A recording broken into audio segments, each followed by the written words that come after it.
couldn't make a get on the end of it. And what a great finish it is. Perfect volley, isn't it? He strikes it so well. What an excellent finish.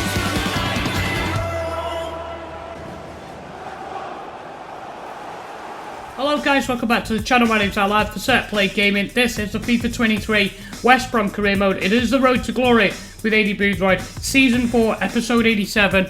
If you're new around here and to catch you up to speed, we are trying to get West Brom back into the Premier League.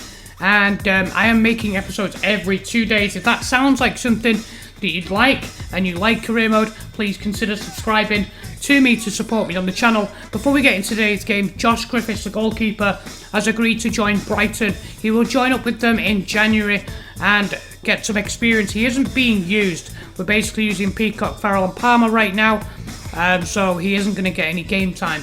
And if we do, for some reason, need to recall him, we can. He's there. So, beginning today's episode, we are going to start with a home game at the Hawthorns against Middlesbrough. That finishes off October's fixtures. We're going to jump into November, and the opening game of that month is away at Portman Road taking on Ipswich. We finish today's episode with a game at home again, this time against Preston North End. Let's get into today's episode and see how we get on, hopefully grab some wins. We begin at the Hawthorns taking on Middlesbrough, a resilient Middlesbrough side. It is raining, so that means it's going to be more skid on the ball. There is a quick shot there of Matt O'Reilly.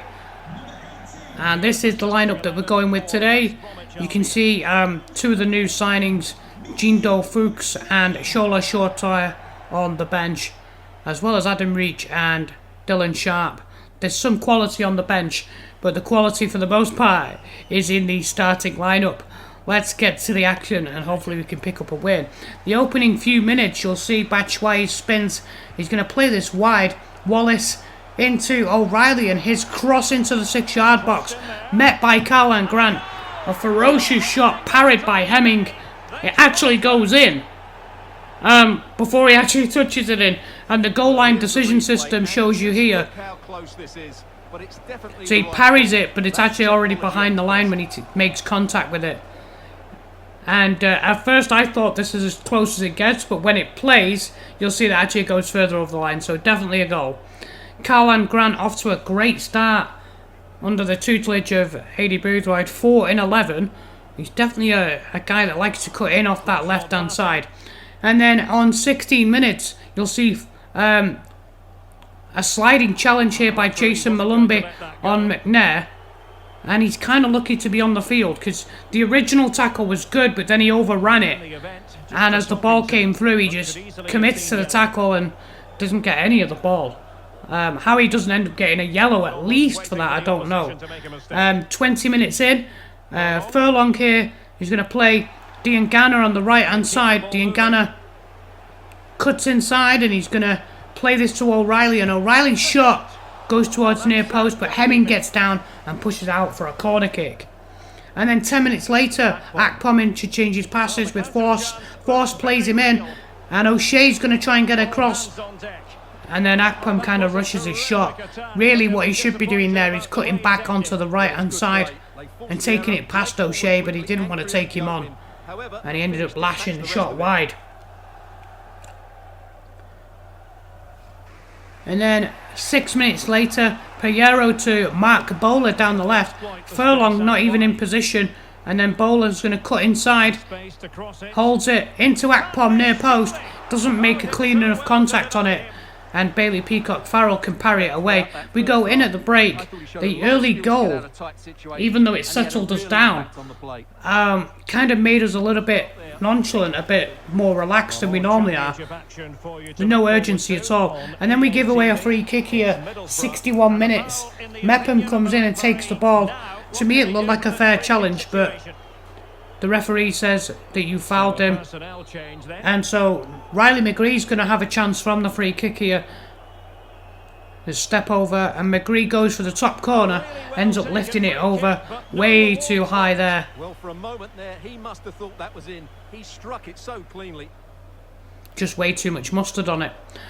And then 72 minutes. McNair, he's going to cut across. It's going to come to McGree. McGree back to McNair. And he's going to pause and wait, set up, force. from the edge of the box, and he shot looking for that far corner. He almost found it. It's a really good effort. Just the wrong side of the post. 77 minutes here. Played in. Wallace. He's going to bring this down. Play back to O'Reilly, and O'Reilly spins his man inside and then finds the top corner. It's a great finish. And Middlesbrough definitely gave us a little bit of a worry here. It wasn't easy to win this game. Nice powerful finish from O'Reilly. And then Piero's through ball with 5 minutes left finds Hop. A low shot, well held and saved by Bailey Peacock-Farrell. He keeps a clean sheet here as we begin this series, this episode, with a 2-goal win at home, holding off Middlesbrough before we head to Portman Road to take on Ipswich. Great result. So a fantastic 2-0 win at home to kick off the episode. We're now at Portman Road taking on Ipswich. And just because they are from League One doesn't mean to say this should be a walkover. In fact, Ipswich are doing well, they're more than well holding their own here in the Championship this season. The opening few minutes, you'll see a spin by Batmaz, and he takes the shot. It's a fantastic save. You've got to wonder, why doesn't O'Shea close him down? Well, I'll show you. He actually collides here with Kyle Edwards as he's running through and ends up not being able to make a stop on that, but thankfully Peacock-Farrell did make the stop. And then some high pressing by us here on 27 minutes. Fuchs into Grant, back to Tulloch, his cross into the box. Fuchs had continued his run, and out comes Walton to smother the shot. Ipswich can get it away.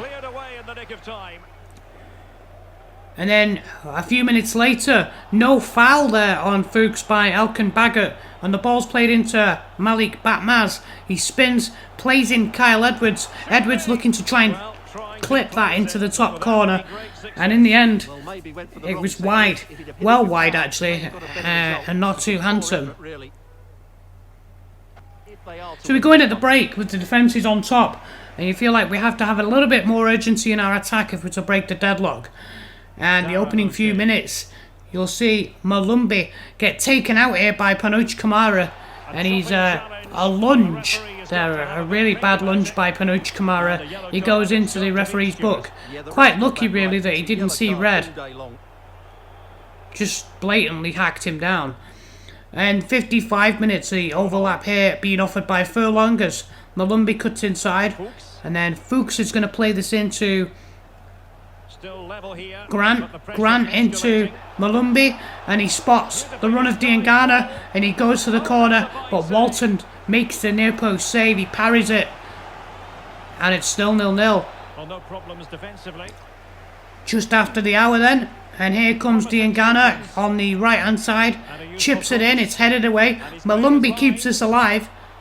First he's going to win it from Deriva, then he's going to show some restraint and get the ball from Panuch Kamara. It's going to come back over to Diangana on the right hand side. He spins Penny, clips the ball in, and look at this header. A fantastic header. The man in form, Karlan Grant, with the header into the corner. This is a fantastic header. Lovely movement as well, just to move in to position and then just glance it past Walton. It's a great goal.